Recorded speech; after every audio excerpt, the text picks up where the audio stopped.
Hello दोस्तों, welcome back to my YouTube channel good thinking पर। आज मैं आपको पढ़ाने जा रहा हूँ कक्षा 10 के विज्ञान का अध्याय 3 जो है धातु एवं अधातु। इससे पहले के पॉइंट ऑफ व्यूज मैंने पहले की वीडियोस में समझा दिए हैं, आप उसमें जाकर के देख सकते हैं। अब हम पढ़ेंगे सक्रियता श्रेणी एवं संबंधित धातु क्रम के बारे में। तो दोस्तों देखिए, सक्रियता श्रेणी एवं संबंधित धातु क्रम में potassium, sodium, calcium, magnesium and aluminium स्वतंत्र रूप में नहीं मिलती विद्युत अपघटन होते हैं। यह स्वतंत्र रूप में नहीं मिलती विद्युत अपघटन होते हैं। यह सबसे अधिक अभिक्रियाशील होते हैं। और दोस्तों इन्हें जल्दी से याद करने की शॉर्ट ट्रिक है क, न, का, मग, अल, जन, फेपव। तो इसमें जन फेपव यानी कि जिंक एंड आयरन नहीं आ पाया था, तो मैंने अगले पेज पर उतार दिया है, उसे मैं आपको अभी दिखा दूंगा। तो आपको पता ही चल गया होगा कि potassium, sodium and calcium, magnesium और एल्युमिनियम स्वतंत्र रूप में नहीं मिलती। ये विद्युत अपघटन होते हैं, सबसे अधिक अभिक्रियाशील ये होते हैं। तो आइए इसके आगे हम जिंक एंड आयरन के बारे में देखते हैं।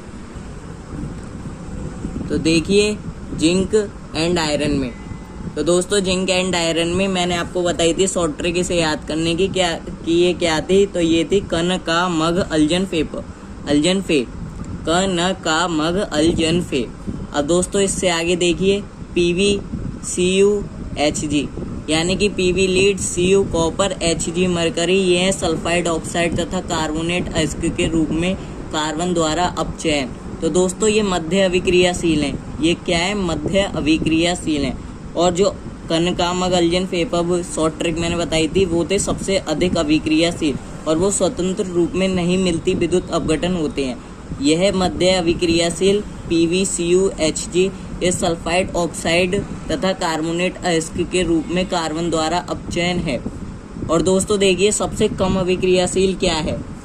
तो एजी, एयू स्वतंत्र रूप में पाई जाती हैं, जो सबसे कम अभिक्रियाशील होती हैं। जो एजी यानी कि सिल्वर, एयू यानी कि गोल्ड, ये सबसे कम अभिक्रियाशील होती हैं तथा ये स्वतंत्र रूप में पाई जाती हैं। और दोस्तों देखिए धातुओं का निष्कर्षण क्या होता है? तो दोस्तों देखिए अयस्क से धातु प्राप्त करना धातुओं का निष्कर्षण कहलाता है। इन्हें 3 चरणों में बांटा गया है। पहला अयस्क का स्मृतीकरण, धातुओं का स्मृतीकरण एंड धातुओं का परिष्करण।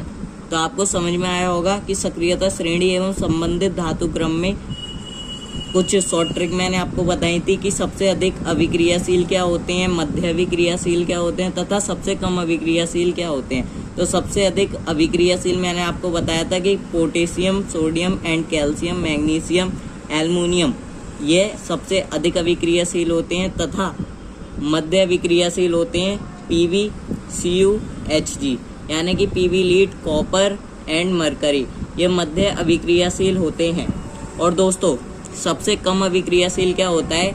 एजी यानी कि सिल्वर, एयू गोल्ड, और ये स्वतंत्र रूप में पाई जाती हैं। और दोस्तों मैंने आपको बताया ही है अभी कि धातुओं का निष्कर्षण क्या होता है। अयस्क से धातु प्राप्त करना धातुओं का निष्कर्षण कहलाता है।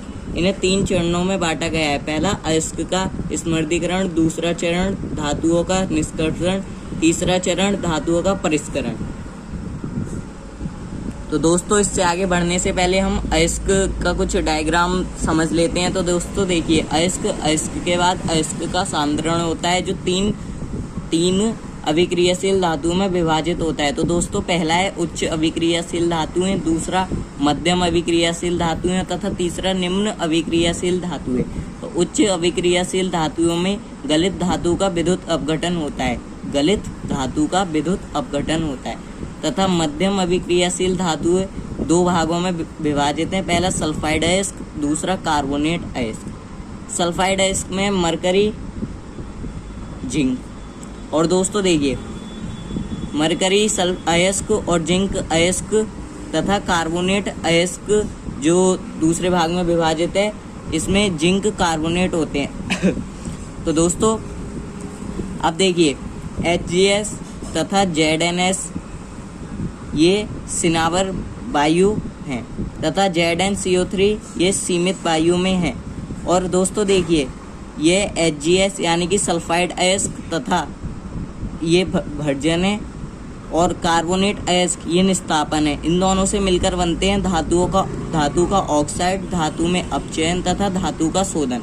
और दोस्तों देखिए तीसरा है निम्न अभिक्रियाशील धातुएं। इससे सल्फाइड अयस्क बनता है। फिर भर्जन से बनेगी धातु से बनेगा परिष्करण। तो आपको समझ में आया होगा ये डायग्राम के बारे में। एक बार मैं आपको और अच्छे से दिखा देता हूँ ये डायग्राम। देखिए अयस्क का सांद्रण उच्च अभिक्रियाशील धातुएं, मध्यम अभिक्रियाशील धातुएं, निम्न अभिक्रियाशील धातुएं। उच्च अभिक्रियाशील धातुएं गलित धातु का विद्युत अपघटन होता है तथा मध्यम अभिक्रियाशील धातुएं दो भागों में सल्फाइड अयस्क, कार्बोनेट अयस्क। सल्फाइड अयस्क यानी कि HgS, ZnS और कार्बोनेट अयस्क ZnCO3 इनसे ये भर्जन में होती है और कार्बोनेट अयस्क निस्तापन में होती है। यहाँ से सल्फाइड अयस्क में सेनावर वायु होती है और कार्बोनेट अयस्क में सीमित वायु होती है। और दोस्तों देखिए भर्जन तथा निस्तापन से मिलकर बनता है धातु का ऑक्साइड, धातु में अपचयन, धातु का शोधन। और निम्न अभिक्रियाशील धातुएं मैंने आपको बताई दी हैं कि इससे सल्फाइड अयस्क भर्जन तथा धातु से परिष्करण होता है। इस पूरे को कहते हैं अयस्क से धातु निष्कर्षण में प्रयुक्त चरण। ये है अयस्क से धातु निष्कर्षण में प्रयुक्त चरण। तो आइए इससे आगे हम कुछ मुख्य परिभाषाएं के बारे में समझ लेते हैं। तो देखिए दोस्तों गैंग क्या होती है। गैंग एक तरह से पृथ्वी से खनित अयस्क में रेत, मिट्टी आदि जैसी कई अशुद्धियां पाई जाती हैं जिन्हें गैंग कहा जाता है। गैंग क्या होती है? पृथ्वी से खनित, जो पृथ्वी होती है उससे खनित अयस्क में रेत, मिट्टी आदि जैसी कई अशुद्धियां पाई जाती हैं जिन्हें गैंग कहा जाता है। तो आपको समझ में आया होगा कि गैंग क्या होती है। गैंग एक तरह से पृथ्वी से खनित अयस्क में रेत, मिट्टी आदि जैसी कई अशुद्धियां पाई जाती हैं जिन्हें गैंग कहा जाता है। अब समझेंगे कि भर्जन क्या होता है। आइए भर्जन के बारे में समझते हैं कि भर्जन क्या होती है। तो भर्जन की परिभाषा है सल्फाइड अयस्क को वायु की उपस्थिति में अधिक ताप पर गर्म करने पर यह ऑक्साइड में बदल जाता है। इस प्रक्रिया को भर्जन कहते हैं। भर्जन सल्फाइड अयस्क को वायु की उपस्थिति में अधिक ताप पर गर्म करने पर यह ऑक्साइड में बदल जाता है। इस प्रक्रिया को भर्जन कहते हैं। तो आपको भर्जन के बारे में समझ आया होगा तथा इसके कुछ उदाहरण हैं जैसे ZnS+O2। तापन करने पर ZnO+SO2 इसे संतुलित किया गया। तो देखिए यहाँ पर 2 लगा यानी कि 2ZnS+3O2। अब देखिए दोस्तों तापन करने पर बना 2ZnO+2SO2। Zn मतलब जिंक होता है, O2 मतलब ऑक्सीजन होता है, ZnO मतलब जिंक ऑक्साइड और SO2 मतलब आपका हो जाएगा मतलब सल्फर ऑक्साइड। अब दोस्तों इससे आगे मैं आपको बताऊंगा कि HgS+O2 को तापन करने पर HgO+SO2 बनता है। तो इसे संतुलित किया गया तो हुआ 2HgS+3O2 को तापन करने पर बना 2HgO+SO2। HgS मतलब कि मरकरी अयस्क, O2 मतलब oxide, HgO mercury oxide, SO2 sulphur oxide. अब दोस्तों देखिए सिनावर, इसमें निस्तापन। तो निस्तापन मैं आपको बताता हूँ कि निस्तापन क्या था। हमने डायग्राम में भी पढ़ा था कि कार्बोनेट अयस्क को सीमित वायु में अधिक ताप पर गर्म करने से यह ऑक्साइड में बदल जाता है। इस प्रक्रिया को निस्तापन कहा जाता है। निस्तापन क्या होता है? कार्बोनेट अयस्क को सीमित वायु में अधिक ताप पर गर्म करने से यह ऑक्साइड में बदल जाता है। इस प्रक्रिया को निस्तापन कहा जाता है। अब दोस्तों देखिए इसका उदाहरण है जिंक कार्बोनेट। अब जिंक कार्बोनेट को तापन करने पर बना ZnO+CO2। अब दोस्तों देखिए अपचयन क्या होता है? धातु ऑक्साइड से कार्बन जैसे अपचायक का उपयोग कर धातु प्राप्त की जा सकती है।